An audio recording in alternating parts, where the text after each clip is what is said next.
Ratusan warga ini mengepung salah satu rumah di Jalan Petarani 4, Kecamatan Panakukang, Kota Makassar, Sulawesi Selatan, Senin dini hari.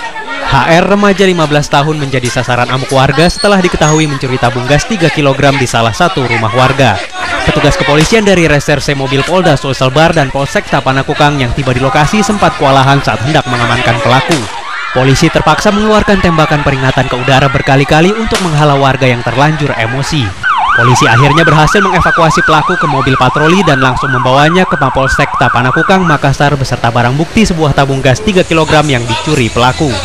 Ironisnya, menurut keterangan pelaku, dirinya nekat mencuri tabung gas tersebut untuk dijual dan uangnya akan dipakai untuk mabuk bersama rekan-rekannya. Kau mau apakan itu tabung kah? Hah? Baru mau apakan itu uangnya? Lem apa? Untuk apa itu lem? Isap. Kau memang sering mabuk pakai lem kah? Kini kasus pencurian tabung gas yang dilakukan oleh remaja ini masih dalam penyelidikan petugas kepolisian Polsekta Panakukang, Makassar. Reinhard Soplantila, kontributor Kota Makassar, Sulawesi Selatan. Seorang siswi sekolah dasar di Kota Binjai, Sumatera Utara tewas terbakar saat sedang membakar sampah di depan rumah temannya. Meski sempat dibawa ke rumah sakit, nyawa korban tidak berhasil diselamatkan akibat menderita luka bakar mencapai 80%. Suasana haru tampak terlihat di kediaman pasangan Nurdin Ketaren dan Tuti Handayani di Jalan Insinyur Haji Juanda, Gang Sedar, Kelurahan Timbang Langkat, Kota Binjai, Sumatera Utara. Ibu korban tak henti-hentinya menangis saat melihat jasad anak kandungnya, Angelina Febriani, tewas secara mengenaskan. Bocah berusia 9 tahun ini tewas setelah tubuhnya terbakar saat sedang membakar sampah menggunakan minyak tanah bersama teman-temannya. Peristiwa tragis ini bermula saat korban hendak menyiramkan minyak tanah ke tumpukan sampah yang sedang terbakar. Namun naas, saat korban hendak menyiramkan minyak tanah, api langsung menyambar dan membakar sekujur tubuhnya. Mengetahui kejadian ini, tetangga korban mencoba menolong dengan membawanya ke rumah sakit terdekat. Namun naas, nyawa korban tak tertolong akibat luka bakar di sekujur tubuhnya yang mencapai 80%.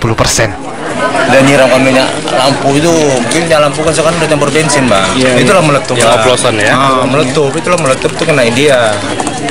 Dia langsung terbakar. Langsung terbakar, dia ada inisiatif mau lari ke kamar mandi ke dalam. Sama yang punya rumah ditolak. Sampai jatuh dia, Bang. Setelah disemayamkan di rumah duka, jasad korban Senin sore langsung dimakamkan di pemakaman umum yang berada tidak jauh dari tempat tinggal korban. Irfan Purba, kontributor Langkat, Sumatera Utara. Hanya karena kesal tak diberi uang oleh istrinya, seorang suami di Bekasi, Jawa Barat nekat membunuh istrinya sendiri. Sebelum menghabisi nyawa istrinya, pelaku ternyata sering menganiaya korban selama 15 tahun berumah tangga.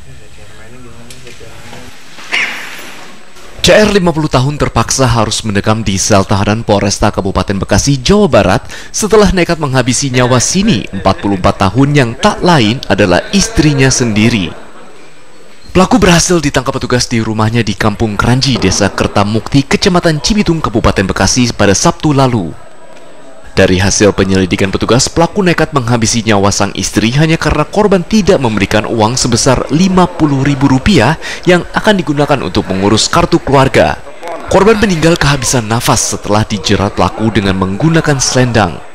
Sebelum menghabisi nyawa istrinya, pelaku ternyata juga kerap melakukan penganiayaan. Pelaku kesal dengan istrinya, yang dimana istrinya ini meminta sejumlah uang, yaitu Rp50.000 untuk digunakan untuk mengurus kartu keluarga. Namun di situ dari pihak istri tidak memberikan.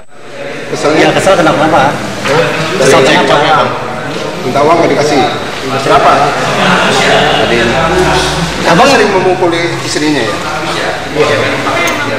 Sebelumnya aksi pembunuhan ini terjadi pada hari Kamis lalu. Korban ditemukan di pinggir parit di Kampung Kobak Rotan, Desa Sukamakmur, Kecamatan Sukarya, Kabupaten Bekasi. Jasad korban terbungkus 2 karung dalam keadaan tanpa busana dengan luka jerat di bagian leher. Polisi sempat kesulitan lantaran saat ditemukan tidak ada identitas korban, hingga akhirnya polisi membuat sketsa wajah korban dan berhasil mengamankan pelaku. Atas perbuatannya, pelaku akan dijerat dengan pasal tentang pembunuhan dengan ancaman hukuman penjara 15 tahun penjara. Erik Kustara, kontributor Bekasi, Jawa Barat. Seorang pemuda di Jombang, Jawa Timur ditemukan tewas dengan sejumlah luka tusukan senjata tajam di bagian perut dan leher. Korban diduga menjadi korban pembegalan lantaran sepeda motor dan barang berharga korban raib dibawa kabur pelaku.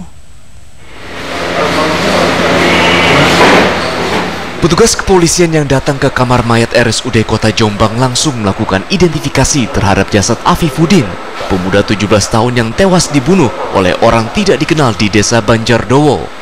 Pelajar kelas 1 SMK Negeri 1 Jombang ini ditemukan tewas mengenaskan dengan belasan luka tusuk dan sayatan senjata tajam di lehernya. Tidak tahu, saya hanya lihat itu bukan anak saya, ya sudah saya kembali lagi. Kondisinya seperti apa, Pak? Luma. Ada bekas tusukan gitu, Pak? Enggak tahu kan, enggak balik. Akhirnya ke darah semua.